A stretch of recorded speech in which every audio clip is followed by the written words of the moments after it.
All right, hello friends. So today we are going to be learning about how do plants grow and survive. So some things we are going to need for after our lesson are some supplies. So I want you guys to grab paper, pencil, and crayons or markers. So go ahead and grab those things right now. And while you're looking for those things, I want you to have your listening ears on because we're not going to be using these supplies right this second. We're going to make sure that we have them ready for our activity we're going to do at the end. So we're making sure we have them for now, but to use them at the end. So make sure you're grabbing your paper, pencil, and crayons or markers. I will give you guys like 20 more seconds to grab those things, and I will say it one more time. Make sure you have paper, pencil, and crayons or markers, okay? Like 10 more seconds. Okay, let's go ahead and get started with our lesson. So for plants are so important to know about their life cycle because they don't start off as this big plant. So if you look outside and you see a tree or a bush or a flower, or a big plant, it didn't start like that. It started as a little tiny seed. And we can see that seed right here. The seed eventually grows into a root. And we can see those little roots at the top, at the bottom of our seed. And we could see it growing. This one has just a little bit of roots. The second one has roots at the bottom and seedlings up at the top. And this root has a ton of roots at the bottom. And look how big this plant is. We can see its stem going straight up the middle of our plant. The leaves are off to the side. And on those leaves are blooming flowers. Flowers are at the top of those leaves and they're blooming. You can see one right here and one right here. But we know that there's a cycle for how a plant grows. It starts as a little seed, it goes to a root, has some seedlings, and eventually has the stem and leaves and the flowers. So it takes some time for a plant to grow. But for plants to grow, they need some stuff. They can't just grow without these things. So let's talk about them. They need air. They need the sunlight. The sunlight is so important for them. They need nutrients. They get those nutrients from the dirt and the ground. The ground and the dirt has so much nutrients for plants to grow. And they also need water. So it needs four things: air, sunlight, nutrients, and water to be able to grow. So we're going to do something fun. I want you guys to get up out of your seats. And we're going to do a parts of a plant song. We've learned about those parts of the plants: the seed, the root, the stem, leaves, and flowers. So I want you guys to get up with me and you guys could sing and dance along with me. And we're going to talk about the parts of a plant. Ready?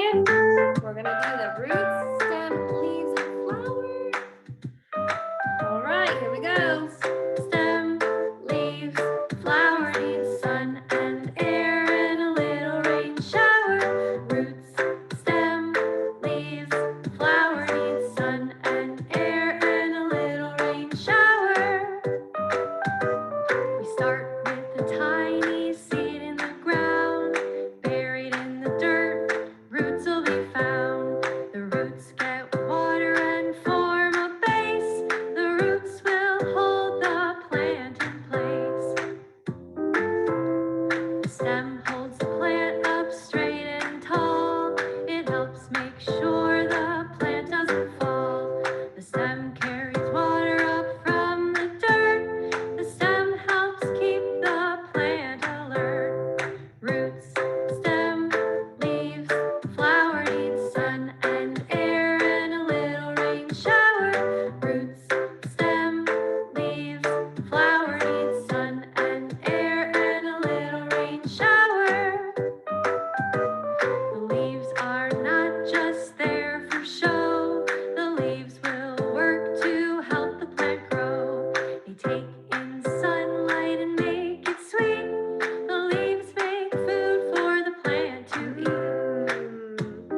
we got to see some motions that go with our parts of a plant.